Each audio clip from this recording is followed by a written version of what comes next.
Moi, je voulais souligner trois choses. D'abord, les chiffres, les résultats de 2009. On devait investir de l'ordre d'1,6 milliard en 2009, avant le plan de relance. On s'est fixé un nouvel objectif pour 2009, qui est 2 milliards, c'est-à-dire une augmentation de 400 millions d'euros. Le taux de réalisation à fin novembre de ces 400 millions d'euros est de 92%, donc il nous reste encore un petit effort, comme d'habitude, à la fin de l'année.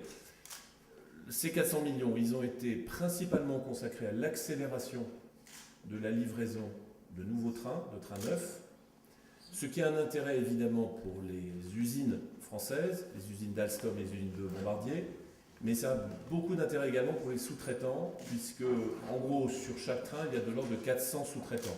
Et donc il y a un réseau de sous-traitants sur tout le territoire. L'autre priorité de ces 400 millions, ce sont ce qu'on a appelé le grand plan des petits travaux, c'est-à-dire les travaux dans les gares principalement.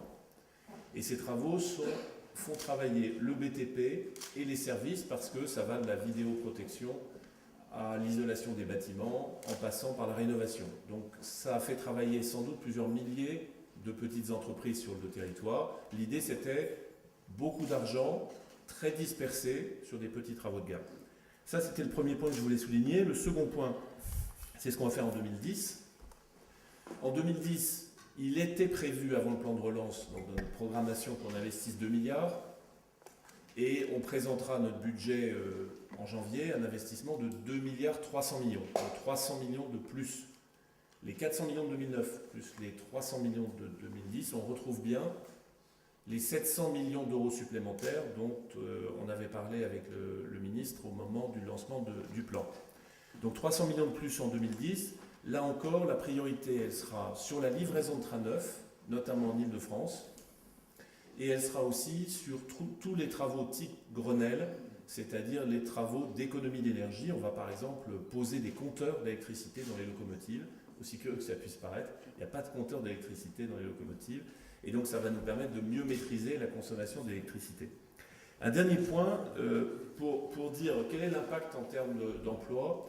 On a pu calculer qu'en 2009, ce surcroît d'investissement représente environ 2900 emplois chez nos fournisseurs. Et à la SNCF, ça a mobilisé environ 800 à 1000 cheminots, puisque nous-mêmes, nous avons fait beaucoup d'études, beaucoup de maîtrise d'œuvre, beaucoup de contrôle des travaux, etc. Dernier point sur le territoire.